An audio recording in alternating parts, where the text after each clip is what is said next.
He's the greatest player of all time. He could turn the worst NBA franchise into a contender. He can make plays that no other players can make. He talks trash. He scores. He defends. He hits game winners. He does everything on the court. Still, MJ was nearly traded multiple times. And of course, most of these trades involve MJ as a young player, because ultimately, why would you trade the greatest player to ever play the game? A 6-time NBA champion, it just doesn't make any sense. But there is one trade in here that doesn't involve MJ as a rookie. And by that stage, he was an MVP, a Defensive Player of the Year. So why would the Chicago Bulls look to trade him? So here are 5 NBA trades that almost sent MJ to a different organization, outside of the Chicago Bulls. So with that said, it's the year 2020, and this year I want to have a big year on YouTube. So I really need your support this year. If you enjoy the videos, please leave a like to support the channel. It takes 1 second of your time. It'd be amazing if we could reach 1,000 likes for the next video. If you're new around here and you enjoy NBA content, be sure to hit that subscribe button for NBA content every single week. And if you want to hit that notification button so you never miss an upload, feel free. But without further ado, let's get on to the video. Number 5, 1984. Michael Jordan to the Houston Rockets for Ralph Sampson.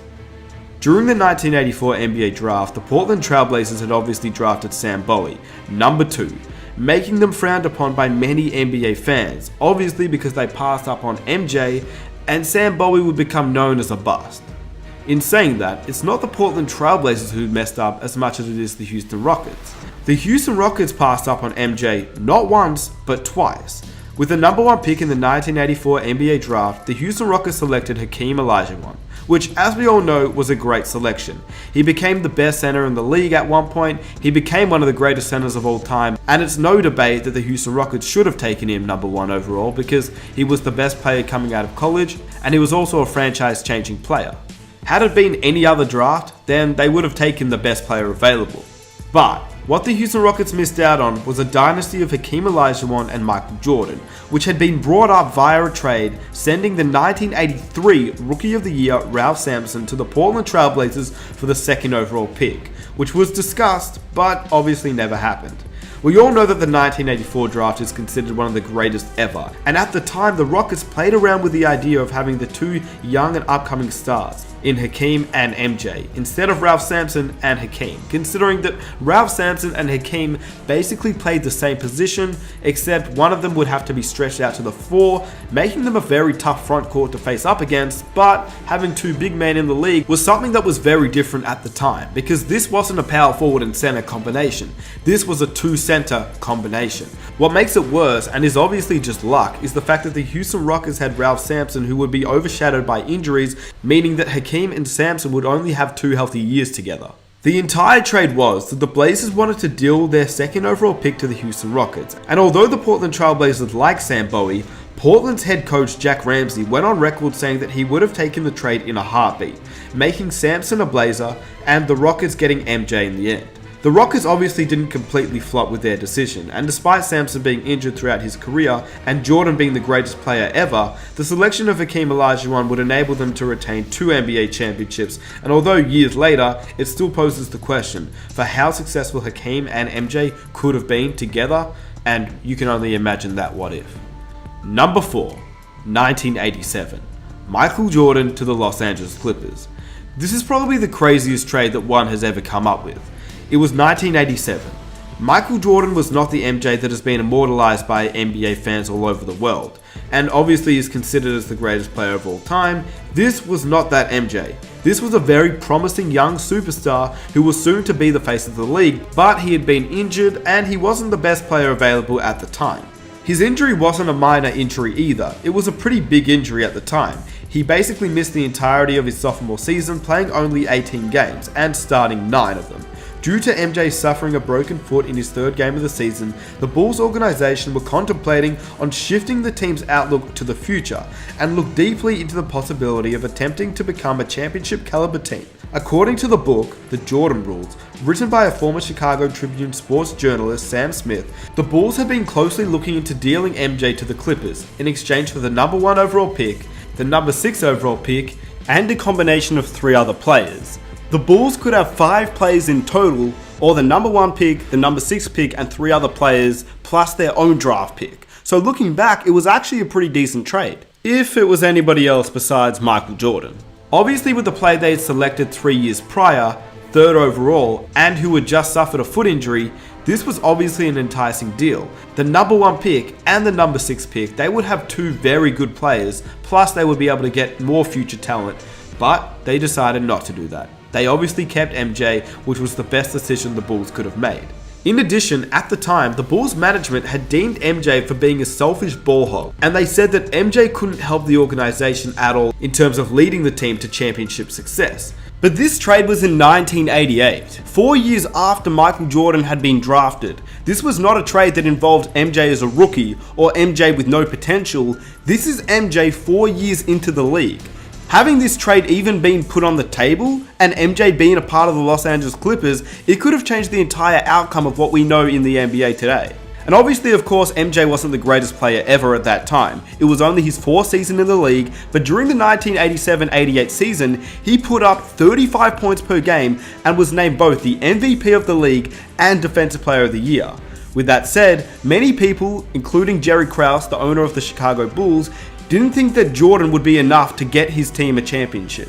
Which, looking back, in retrospect, it's obviously hard to believe that MJ, a selfish ball hog who could not win a championship, that statement sounds idiotic. But at the time, he really was a guy that would put up stats, and he even stated himself he didn't know how to win. Eventually, he would be able to get his teammates involved, and obviously he would team up with his sidekick Scottie Pippen, and it was Batman and Robin who won 3 NBA championships, then retired and won another 3 after. So obviously MJ knew how to win towards the end of his career, but at the start, he was putting up a lot of points and being a star in the league, but he wasn't winning NBA championships. So why would the Clippers do this trade?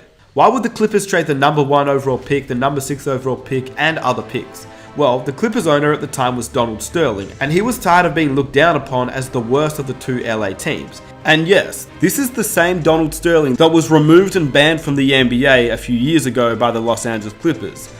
I'm not a racist. I made a terrible, terrible mistake. I wasn't raised the way you were raised. Well, then, if you don't feel, don't come to my games. Don't bring black people and don't come. Do you know that you have a whole team that's black that plays for you? I support them and give them food and clothes. I'm not a racist. Stop it. Get some help.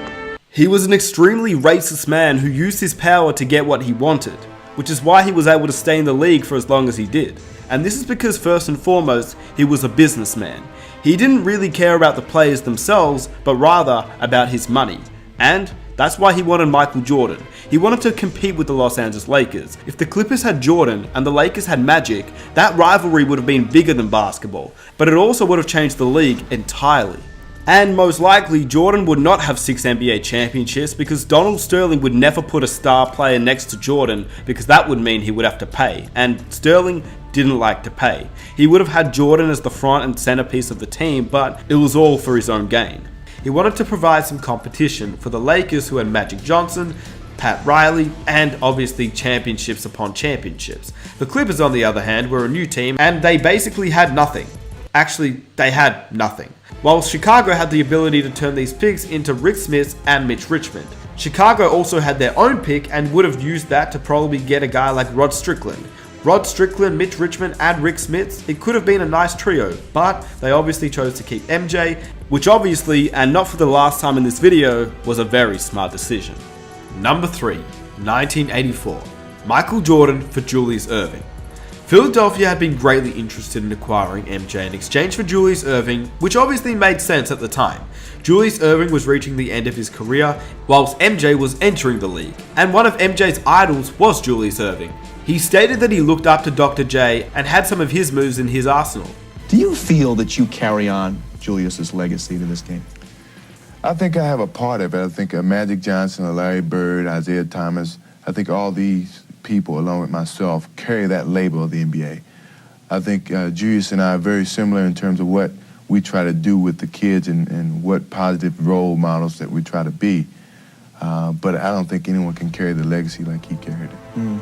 And the idea of trading Dr. J, who many considered at the time one of the greatest players of all time up until the 80s, for MJ in 1984 would have shocked the league by storm. It would be very similar for a guy like Kevin Durant to be traded for the number 3 overall pick, which, yeah, it would have shocked the league. That's what it would have been like in the 80s if the 76ers trade away Dr. J. But as we all know, looking back in hindsight, it would have been a very smart move. But then why was this trade even put on the table?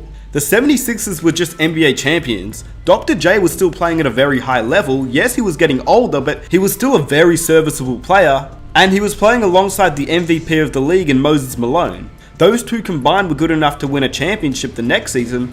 Why was this trade even put on the table if this version of MJ wasn't even that good of a player yet? It also would have put an extreme amount of pressure on MJ coming into the NBA, as not only would have this been a trade in swapping MJ for Dr. J, but Philadelphia had just been to an NBA championship and won. At the time, the Sixers owner, Harold Katz, was intrigued by MJ as he went to North Carolina and believed that Michael played awfully similar to Julius Erving when Julius was 11 years younger.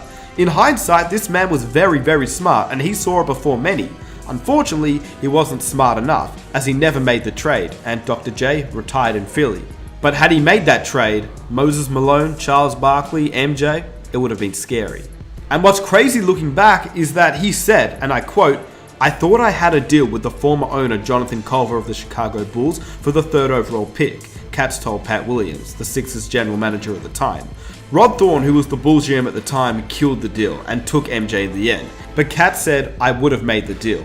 And this story was found in the book Pat Williams, Tales from the Philadelphia 76ers 1982-1983 NBA Champions. Which means that the deal was awfully close. So had they had MJ, this Philadelphia 76ers team could have won multiple NBA championships, maybe even more than the 6 he won in Chicago, and Charles Barkley wouldn't have been ringless. Something to think about. At number 2, Michael Jordan for Jack Sikma.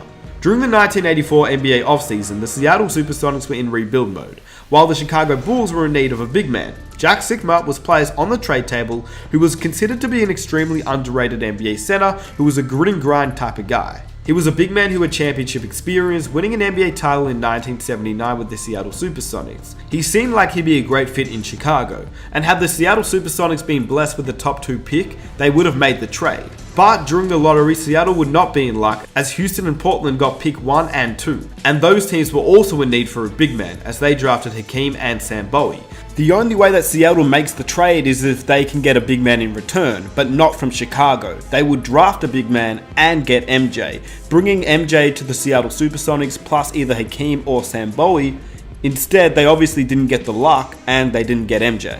Seattle's general manager at the time, Les Habiger, told the Chicago Tribune that they would have traded Jack Sikma. He said, and I quote, "We can't trade Sikma without a center in return.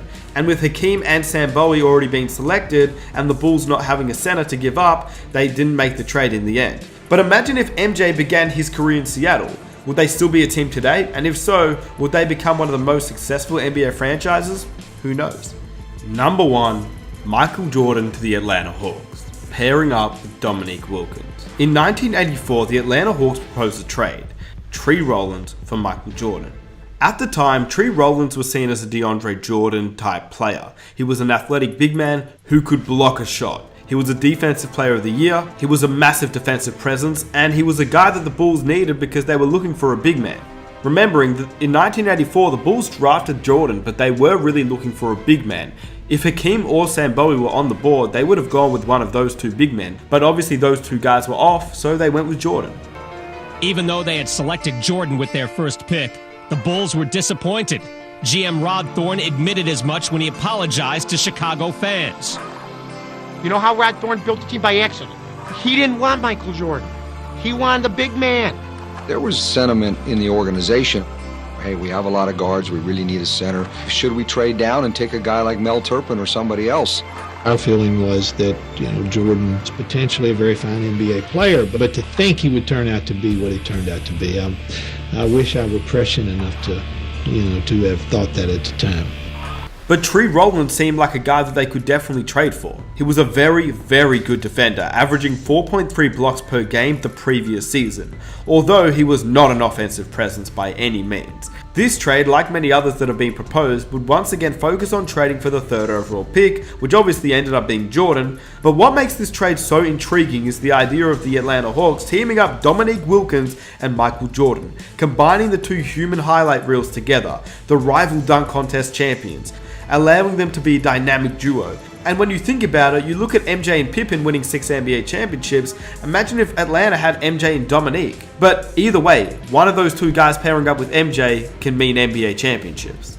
And when you think about it, the Boston Celtics were getting older, they were in the East. Isaiah Thomas and the Detroit Pistons obviously had it pretty easy facing off against Chicago for the first few years because Scottie Pippen wasn't the Scottie Pippen, he took his time to emerge.